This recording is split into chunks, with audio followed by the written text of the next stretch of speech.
सत श्री अकाल बच्चों, मैं तुहाडी पंजाबी अध्यापका रविंदर कौर अज दी पंजाबी दी ऑनलाइन जमात विच 8वीं दे सारे विद्यार्थियों का मुड़ स्वागत करदी हाँ। बच्चों, असीं जद भी स्कूल विच सवेर दी सभा लई इकत्तर हुंदे हाँ तां बड़ी सुरताल ते लय विच अपना राष्ट्रीय गीत जन गण मन गाउंदे हाँ ते इस दे लेखक हन।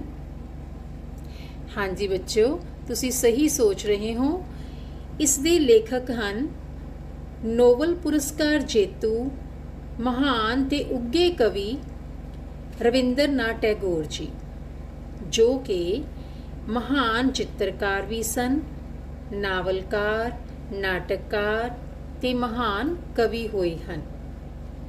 महात्मा गांधी जी ने इन्हां नूं गुरुदेव दी उपाधि दित्ती।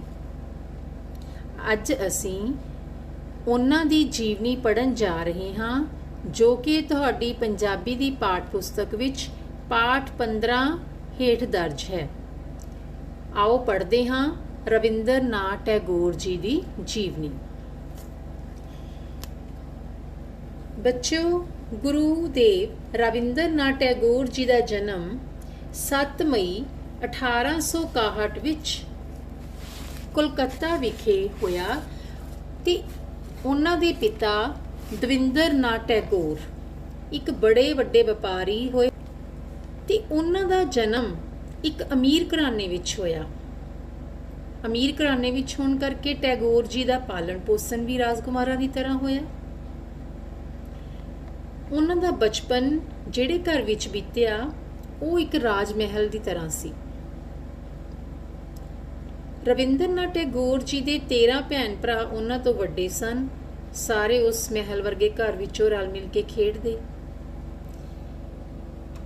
जदों रविंद्रनाथ टैगोर जी नूं स्कूल पढ़न पाया गया तो स्कूल विच उन्हां दा मन ना लग्या।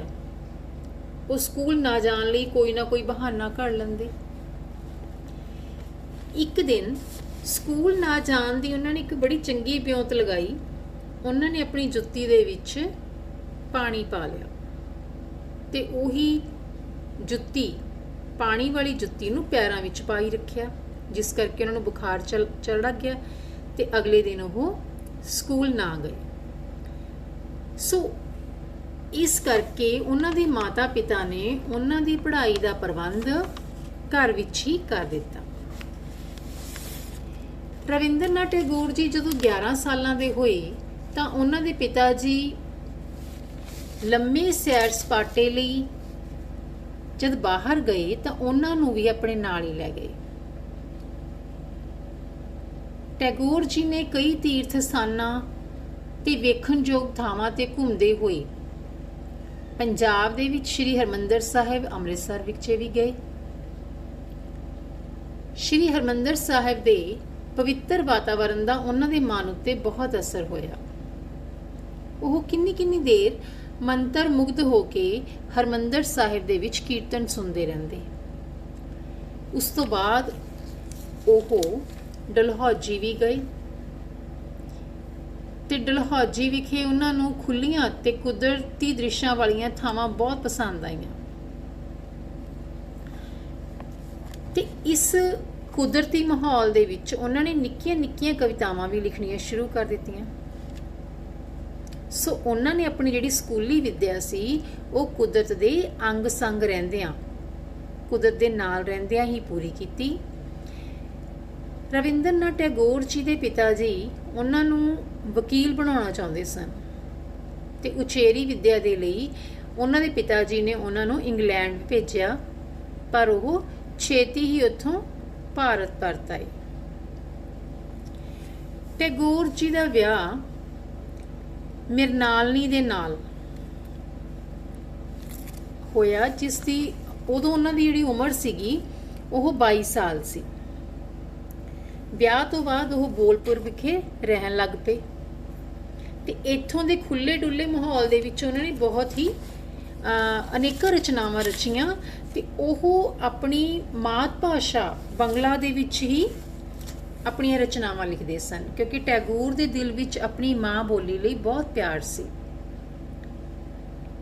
ਉਹ ਹੋਰਨਾਂ ਲੇਖਕਾਂ ਨੂੰ ਵੀ ਆਪਣੀ ਆਪਣੀ ਮਾਂ ਬੋਲੀ ਵਿੱਚ ਲਿਖਣ ਲਈ ਪ੍ਰੇਰਦੇ ਸਨ। ਉਹਨਾਂ ਦੇ ਜੀਵਨ ਦੀ ਇੱਕ ਘਟਨਾ ਪ੍ਰਸਿੱਧ ਅਭਿਨੇਤਾ ਲੇਖਕ ਬਲਰਾਜ ਸਾਹਨੀ ਜੀ ਤੇ ਨਾਟਕਕਾਰ ਬਲਵੰਤ ਗਾਰਗੀ ਨੂੰ ਉਹਨਾਂ ਨੇ ਆਪਣੀ ਮਾਂ ਬੋਲੀ ਪੰਜਾਬੀ ਦੇ ਵਿੱਚ ਲਿਖਣ ਦੇ ਲਈ ਉਤਸ਼ਾਹਿਤ ਕੀਤਾ, ਕਿਉਂਕਿ ਉਹਨਾਂ ਨੂੰ ਪੱਕਾ ਵਿਸ਼ਵਾਸ ਸੀ ਕਿ ਮਾਂ ਬੋਲੀ ਵਿੱਚ ਦਿੱਤੀ ਸਿੱਖਿਆ ਹੀ ਸਭ ਤੋਂ ਅਸਰਦਾਰ ਹੁੰਦੀ ਹੈ। ਟੈਗੋਰ ਜੀ ਨੇ